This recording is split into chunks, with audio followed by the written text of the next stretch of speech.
Welcome to another episode of Mr. Therapist and the Counselor Podcast. We are your guide to personal recovery, whether you're dealing with an addiction, a mental health issue, or you're just trying to figure things out. We empower you, and we are the best mental health and recovery podcast.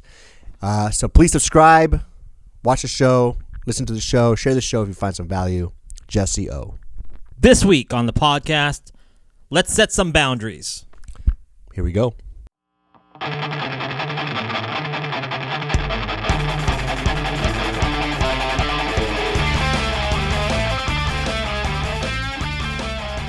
was good. We didn't screw up at all. I was celebrating there. I know, you're celebrating why? It's like doing the robot. It's hard to do the robot when you're sitting down. Do it. Get it. Yeah. What's going on? Not much, man. It is March. We are in March Madness. Is it? Almost. Right before we recorded, I mentioned that I didn't have some of my rings on. It's funny how much props are so important to me. Yeah. I remember one time this person told me a long time ago, Jesse always has a prop. I use I might be rocking a toothpick or I was so gimmicky. You used to rock a toothpick in group? No, this is before back in the day, Jesse would have a toothpick or was carrying an apple for a while. I don't think I really planned that stuff out, but I was thinking about that because I got to have my rings on. Carrying an apple. I think every episode now I pretty much have to wear a hat because that's kind of that's my character in this podcast episode or series of episodes. I mean, I got to have the liquid death. You see, this guy's official. And then we got to have Big Dave. Yeah. See, I'm doing the podcast without Patrice. Is that Beatrice? What's her name? Patricia? Patricia, yeah. My water bottle. If you've been watching for a while, I have a water bottle named Patricia. Yeah. And I don't have her today. Speaking of Big Dave, did you go see Dune 2? He's in that. I didn't. I heard a lot of people were talking about that. Yeah. Though. Yeah. It's a big Is movie. It good? I don't go to the movies. I don't got time. I don't got time for books. I ain't got no fucking time to go see movies. Oh my God. I would like to go see a movie, but it's not going to happen. So we should go watch it one day. One day. Not tomorrow or yesterday. Is it even still out in March? Or? Yeah. Okay. Yeah, it's still out in March. We it did really well. Episodes, it did really well, so it's probably going to be in there for a few months. Cool, so man. What's going on with you, dude? How are you checking in today? As a counselor, as a ringless counselor, the counselor with no rings. What am I checking in on today? Where's the clock? How do you show up today? How do I show up today? Yeah. I'll share a little bit. I was talking with you a little bit. I was talking to you about rose-colored glasses before the podcast started, and the idea of rose-colored glasses is that you put those on and you try to look at all the good things, but life in a lot of ways isn't realistic, or it's unrealistic. And I was thinking about life is unrealistic. Well, we look at the good things, rose-colored glasses. That's what it means. Is you put those on, you put those glasses on, and you see all the good stuff. I guess you're trying to stay positive, but you're being unrealistic with what's really happening around you. You're not really seeing the true picture. It's not a healthy positive. It's overly positive. Yeah. So I was kind of thinking about, and maybe dealing with that February gray. It was easy to wear those sunglasses and not really reflect. But I think last year I had a pretty shitty year, and I'm not going to go into full detail into that. But I don't think I was my best self. I wasn't the best counselor. I wasn't the best worker. I wasn't the best man. I wasn't the best husband. And I even was sharing with you before the podcast, I have this displaced anger, and I'm really it comes out really ugly. People say that anger is like a secondary emotion. I am sad and I am disappointed. There's a lot of that, and there's maybe some shame or guilt. But I'll tell you what, if this was a fucking Sunday, I feel like anger would be like the ice cream and everything else is kind of sprinkled on it. I do feel very it is it, and my anger will come out in different ways. So kind of what I talked to you about before we started is this is how I'm checking in, is that I need to find a way to use this anger and turn it into something better. Yeah. Not be so I wouldn't say it's rage, but I guess it could be on the cusp of being aggressive. Yeah. So that makes sense. So I'm just trying to check in and clean up my act. Do you know what it means that an emotion is a secondary emotion? Say that again? That an emotion is secondary? You said anger is a secondary emotion. Do you know what that means? Yeah. So, no, explain it to me. So I mean, we could just explain to the people, but but that's what I meant. Yeah. So it just means that anger is covering up a more vulnerable emotion, right? Yeah. And Okay. so if that were to be the case, what would that be? It is. For you? I think it's like probably just sadness. Yeah, it could be sadness for sure. Yeah. Yeah. It could be shame too. I think right? it'd be shame too. Yeah. I think there's still 47 years into the game, come like later this year, but There's some people actually still need to clean up my act. Some people consider anger to even be a primary emotion when it's around boundaries too. Yeah. Like when someone's disrespected a boundary or overstepped, it's okay to be angry. But Hey, dude, I accept you the way you're showing up today. Anyway, Thanks, dude, man. like we're human being. I think the mission of the podcast is to demystify who therapists are. We're people too, and we're not perfect. So yeah. We were talking a little bit before the podcast too. It's just like a lot of times we do come in here and we try to sing the gospel. We are our best selves. Maybe like here on the podcast we are Bruce Wayne, and maybe there's a bit of Batman in us, right? So what we do at night, and we like take down criminals and stuff. No, what I mean by that is like, shout out to Alex. we come in here. It's like kind of like when you meet with a client, or I'm running a group. We are being our best selves in the moment. But there are many times when I'm like sharing with clients, and I'm like, shit, I wish I need to practice this more. Mm-hmm. What I'm preaching isn't what I'm actually practicing, or I want to practice it, but I'm not putting the action. So there's humility in being able to acknowledge that, though, because even though you show up, I feel like you don't go in there saying like I'm the best, you know, but I think people have that perception of you. If you're running a group, they're like, oh man, this guy, they probably have all assumptions about you, right? Like this guy probably has a great relationship, probably wakes up every day happy, probably has a gratitude list he does every single day. Like, I think sometimes we become these unflawed characters in their story, the people that we work with, but and I think I think that works for a lot of people. I think people that I don't want to say that people look up to me. I'm sure maybe some people do, but they do. Maybe they'll look up to you, like they might look up.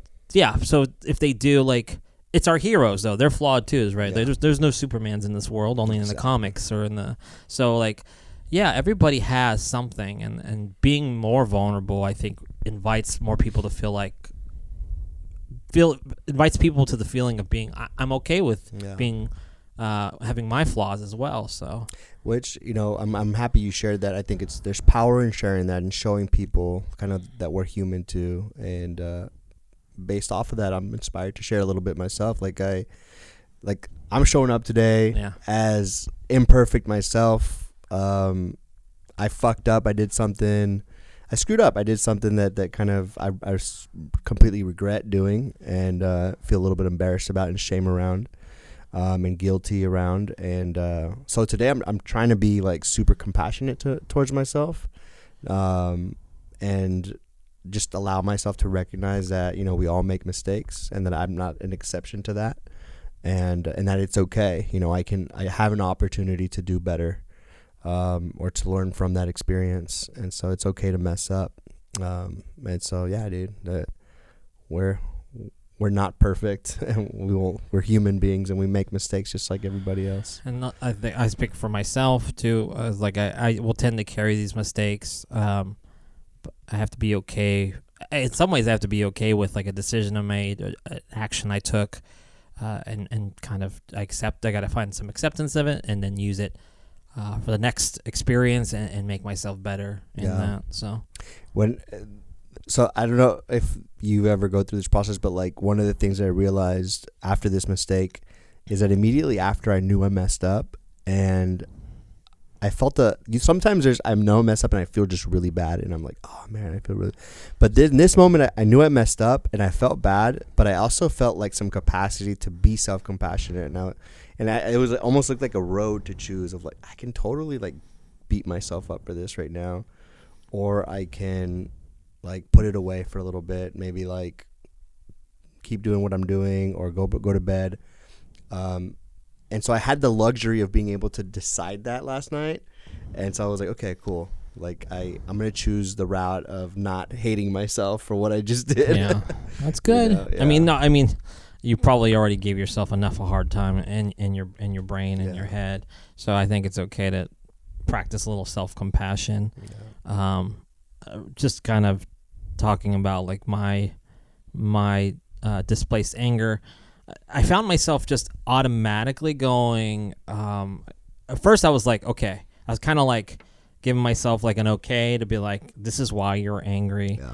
But then because it, I didn't go to sleep. It was in the daytime or whatever. Yeah. So I didn't. But I thought about it, and then I was like, I was most definitely starting to grasp at like, where did you do wrong? You need to take acceptance in that, or accept like your part in it, and how can you do better? Because I do try to look at it different perceptions, even though it's only one man looking at it different views. But I'm like looking the pros and the cons. So, like a self-assessment almost in a moment. But yeah, I think we covered a lot here without saying exactly what the experiences, events were. But we don't have to. We go to our therapist, or I go to my group chat wrestling room and talk to them about that. So it's your story, right? Therapy, and, right? And you get to decide who you tell it to, and you can have boundaries around that. Yeah. So boundaries. Right into the topic. You said boundaries earlier, and I was like, we're not even gonna do more banter. You gave me like an op to go right into it. So good. Yeah, you didn't really capitalize on this one, though. I segued quite well, I think. So this week on Mr. Therapist and the Counselor, as the clock starts now, we are going to talk about boundaries. A very buzzword. People love to set boundaries. Sometimes I'll be running in group and I'll be like, I want you to share. I want you to talk about this. And they'll go, Jesse, I'm setting a boundary. And I'm like, that's not the fucking appropriate time to do that. But like, so we're going to talk about when is it appropriate to set boundaries. I guess it's always appropriate to set boundaries, right? Yeah, I think so. It totally is. Yeah. I had somebody come ask me specifically around recovery, though. Like this person was dealing with a family member, a loved one, who is using substances, and they were confused. They were like, I've done so much for this individual. I've helped them. I've tried to get them some help with treatment. I've let them into my home. I've tried to just be comforting and loving. But like, at what point do you just like cut them off? Like, without abandoning them. And so it sparked up this discussion of like, how do you place boundaries between you and family members? I don't want to like, I'm going to answer the question. I am curious your initial response. I'm sure you probably took a moment to think about it, but what was your go-to in that moment?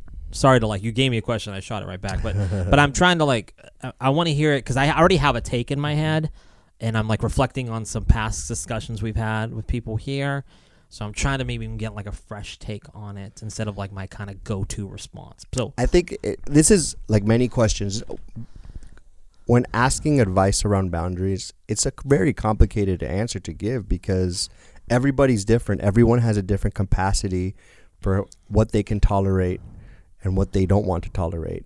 And everyone's bar is different. So I think all I can say to someone who needs help about how to set boundaries is letting them know it's okay to set boundaries, and maybe helping them uncover some of the feelings they have around the relationship with the individual so that they can clearly and in a healthy way communicate those boundaries, right?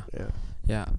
So so for your example, based on somebody, you said like somebody came to you, somebody in their family is using, I don't know if did you just disclose that it was like, was it like somebody's kid that was the parent and the kid's using? I don't know how much you could share. No, this wasn't. It was just like, I think it was just a close friend. Close friend. Yeah, okay. Yeah.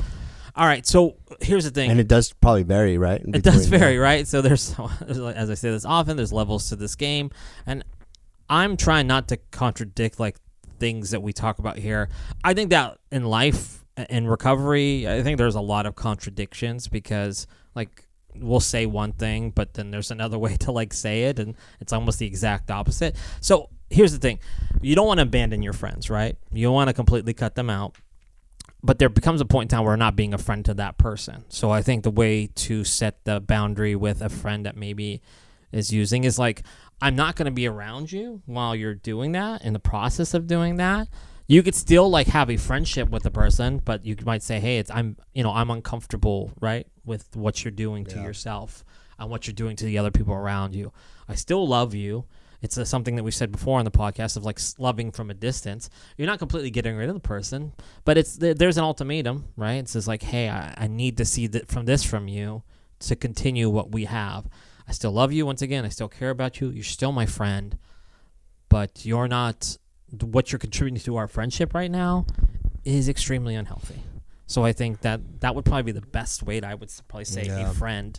And I would say probably for myself, that would be I think it might be one of the easier boundaries to set. I think that the water's muddy a little bit more when it comes to family. I try to like be my best self when I talk about setting boundaries, but I do think about like one day if my daughter is struggling in life, like would I be able to cut the cord on her? Sitting here today, I'd tell you no. Like there's no way. Like I'm gonna, I might become that helicopter parent, which is not good, which is not a good thing at all. But like I'm gonna be there for my child through thick and thin. So, and I hope that one day, like I'm not pushed to make like such a huge decision of like we have to kick you out of the house or like So, but I think I don't know any thoughts on what I said right there. Yeah, I think it like I used to work in this department of helping the families understand addiction, and I think that was probably one of the toughest conversations I would have with family members is talking about cutting off their child, their son or their daughter, because how do you tell a mom or a dad that you have to kick out your son or your daughter, right? And I rarely, like, I don't ever actually tell them to do that, but I think my take is, as a therapist, if somebody is there already, like if there's a parent who's already there where they're like, I have to kick them out, then I try to help support that parent in whatever decision they make. I want to be there for them. I don't want to cut them off. Okay, amazing.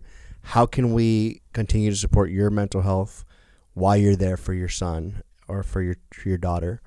And it's just, it's not that black and white. And there's a lot of people that preach in addiction that there's got to be this, like, if someone's using you, got to cut them off. You got to cut them off, and that's the only way that they'll learn. But I don't think it's that simple. I don't think it ever is. And I guess maybe more power to the person that can just be like, no, I'm good. We just have to completely shut them out. But then I don't know. You brought that up, but I feel like a lot of times we don't abandon our own. I mean, I think when people like relapse, and a lot of times people will reach out. It's interesting because I feel like I'm a little more cold-blooded on that. I remember a client, I was running a group years ago, and I might have been just like my like real like direct self in that moment when I was running that group. But I told this girl, like, I was like, you should just cut him off. Like, don't have anything. I don't know if I said this exactly, but don't have anything to do with that person anymore. That's probably the best way. And they were like, that's cold. I can't do that. And, but because I feel like in the recovery community, a lot of times it's like they're relapsed. People will show up to your house, and to where I'm like, sometimes I'm like, that's maybe don't show up to their house. Like, let them like kind of sit in their actions a little bit. Yeah. But I mean, I had a client recently just tell me like he let this person stay at his house when he was actively drinking, and he was actively drinking. So maybe he didn't see it as severe, but something really traumatic happened to his friend in his house. And that was like and this person, like I said, was an active addiction. So they didn't really have the insights or the ability to set a boundary when they didn't really have any boundary when it came to being like to have somebody drinking around them. But it's just it's tricky. Boundaries are very tricky. Yeah, they are. And I would say with boundaries, I would say probably my personal feel is like I'd say friendships and significant others are probably, I don't want to say the easiest place to set boundaries. Family is probably where, again, I said muddied the waters. It gets a little more challenging because I think there's less strings attached. I think there's also like a condition to love. Yeah. The idea of unconditional love. I feel like I always have unconditional love for my daughter. Now, will she always have unconditional love for me? I don't know. Yeah. But like I feel like to a father and mother to a child, I think there's like a certain level to that where there are conditions to our friendship. There can be conditions to my relationship with my wife. Right. So, yeah, it's a tough discussion. But I pulled up this article as I was doing some of the just research around this, and so which I'm glad I'm finally doing some research around our podcast. Yeah, buddy. Episodes. Just winging it all the time. Riffing. Off the cuff. He has no fucking idea what he's talking about half the time, but it still sounds really good. Impressive. So I pulled up an article by Dr. Rachel Zoffness. Dr. Rachel Zoffness. Yeah, on Psychology Today, and she actually was talking about listing some, like, what are the things that you need to consider if you want to start learning to implement boundaries with family members, right? And so I think this could work in recovery. I think it could also work with toxic families. We just had a podcast the other day about toxic family roles, right? And in any capacity of setting boundaries, how do you set boundaries? Some of the things that she listed was value yourself and your time. Give yourself permission to do what's best for yourself. Know your triggers and be clear on how to communicate those triggers. Practice saying no. It's okay to say no. And knowing what your coping strategies are for the guilt and the discomfort that it can take to place boundaries with people.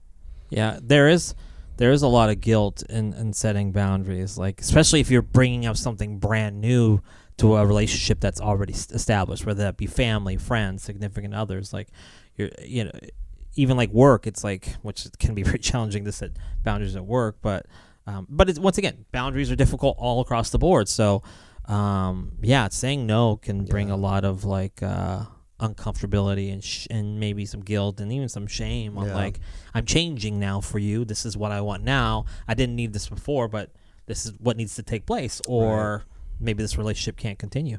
I think this is a situation where you definitely benefit from talking to a professional, someone who's unbiased. You don't want to go to family sometimes because sometimes family cannot be very biased, right? And so they might guilt you into like continuing to be there.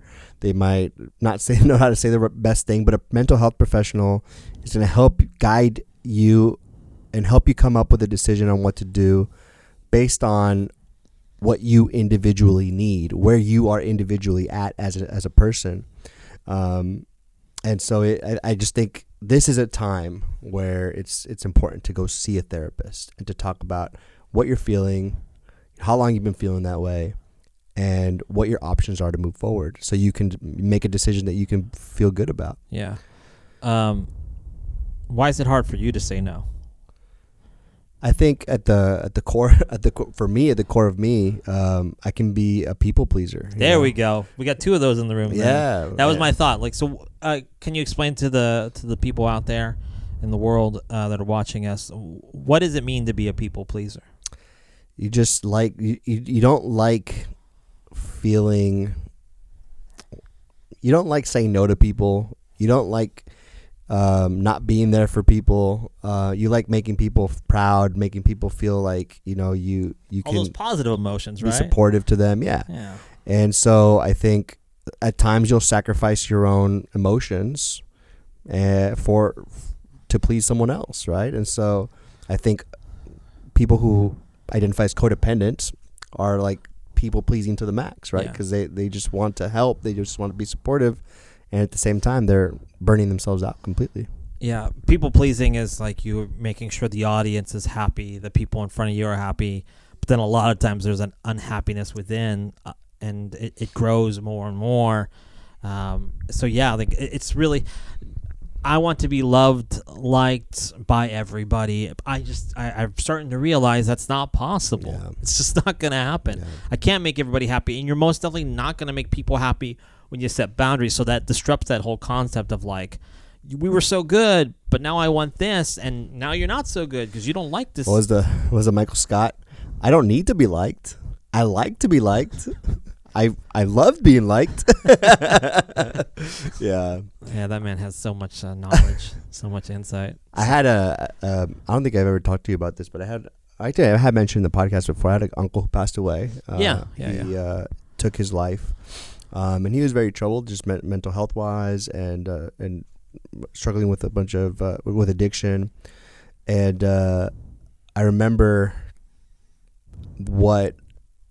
So before he took his life, he was asking my family for help. And I think my family was at a point where they didn't know what to do to help him stop using drugs or returning to drug use. And he was also getting in trouble with the law. So they didn't know how to help him. And so they decided to cut him off, or to not respond to him, to put a boundary between them and him. And it was so confusing because you think you're doing the right thing. You think you are sending the right message of like, we're not going to support the behavior you're doing. We're not going to help you unless you're real serious. And then, he ends up taking his life. And then you question everything you did. Did I do the right thing? Should I have been there? Should I have not? And I think when you are placing boundaries, I think you have to do it for you. You can't do it to make someone do something. You can't do it with the focus of like, if I do this, they're going to stop. Or if I do this, they're going to behave. It's got to be, I got to do this for me, Yeah. When do you think people are finally like, when is it probably good for anybody listening right now to set a boundary? And once again, it could be case by case, but I don't want to do that. Let's think about that. Like, if somebody has never set a boundary, what would be like a really good time to do it? In the sense of like, would it be, I guess I could probably answer my own question, but like, if somebody is like being disrespectful towards you, or if there's anger, if there's, unhealthy like behaviors being thrown at you, I think that's probably the best time to set a boundary. Not that you can't set a boundary in other times. If you have like extremely healthy relationship, you guys probably respect each other's time and space. So, but it's probably a lot of negative behaviors which will create like maybe the idea of like, I need to initiate a boundary. Yeah, I think, again, I'll go back to this idea. I think you initiate boundaries when you start becoming impacted emotionally. You're right. When your mental health starts taking a toll. Yeah. When you start feeling unhealthy, it's like, okay, if I'm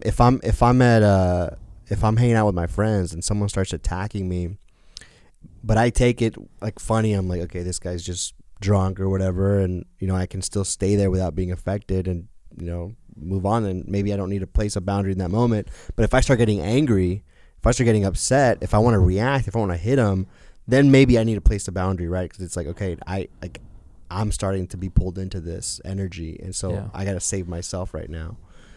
I think that's what the boundaries is more about now that I think about it. That was just a couple things I want to bring up, like that whole your story with your uncle. Like I don't want to dwell too much on this. I know this is a very like, it's a painful subject, but like the fact you said he reached out for help though, right? Yeah. And was it seen at the time? And we don't need to go too much into it, but like, was it seen at the time as like another cry for like a cry wolf kind of thing? Yeah. Okay, so it was like, all right, he's done this before. Yeah.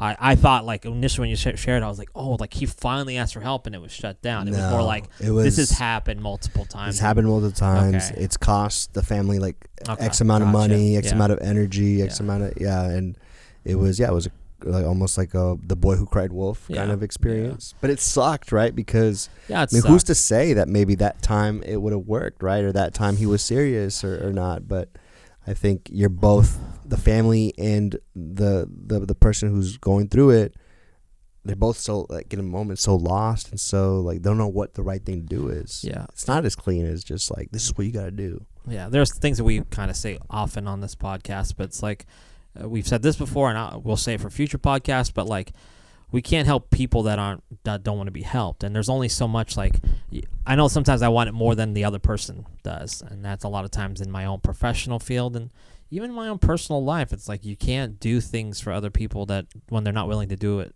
on their own. So it's the compassion we have for other people that are struggling and that are hurting. But that's a boundary in itself, is recognizing where you're at in the moment in time. We got a couple more minutes. A couple of things I did want to ask you about boundaries, just because I thought about it. Boundaries can be things also like physical things. Have you ever? I bring this up and I can answer it first. But like, have you ever like broken somebody's physical boundary? Like in the sense of like, some people don't like to get hugged. I heard at AA meetings, like I had a client say like, I don't like to go to the AA meetings because everybody's hugging me and I'm just not a hugger. And in my mind, I'm like, that's okay to set that boundary with them.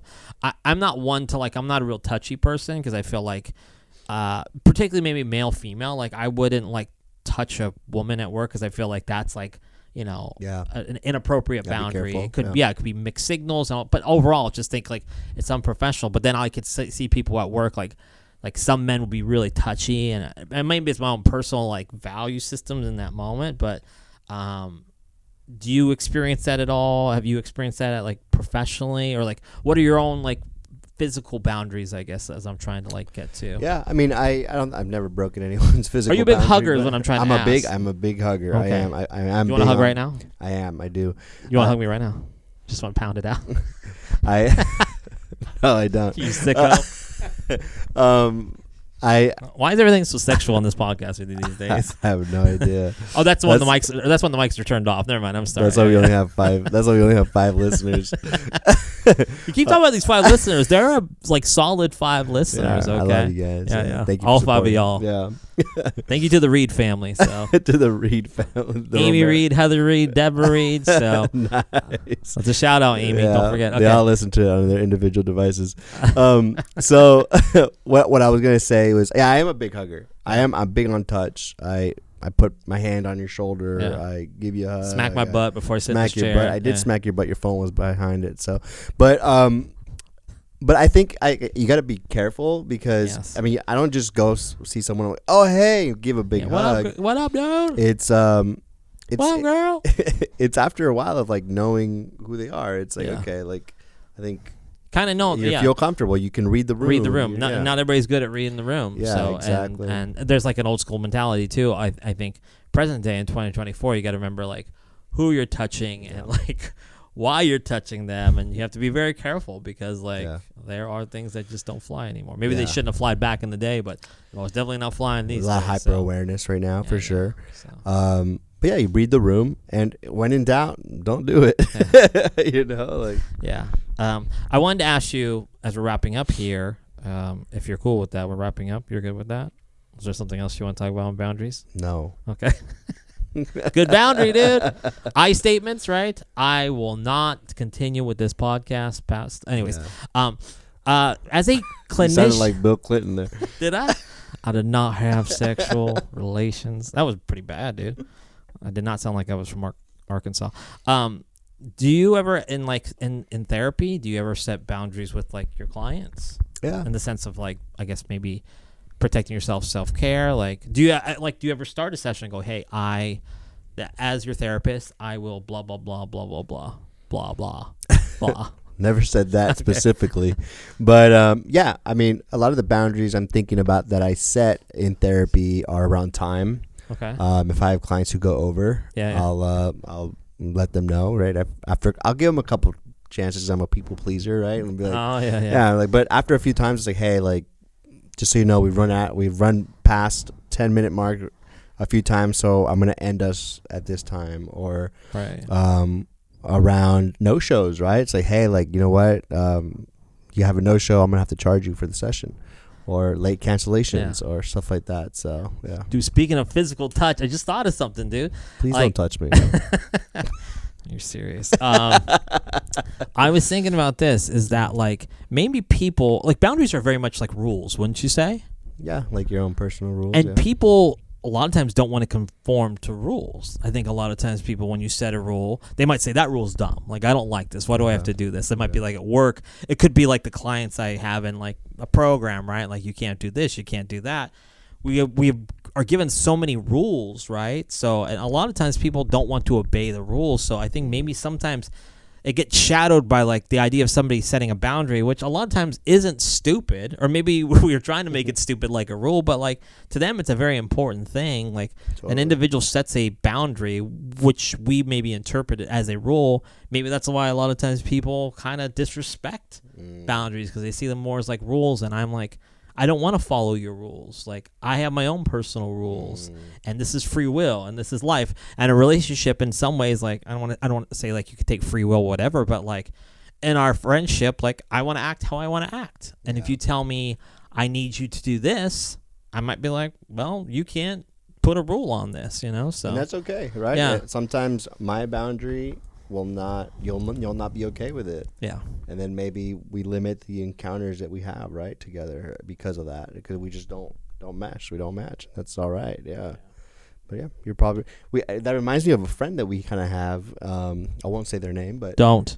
I have no idea what you're talking you know about. what I'm talking about? No. Keep going. I'll catch on. A friend got in trouble for hugging someone, and they were told not to, but they kept doing it. But I think do we still talk to this person? I don't know. Do you?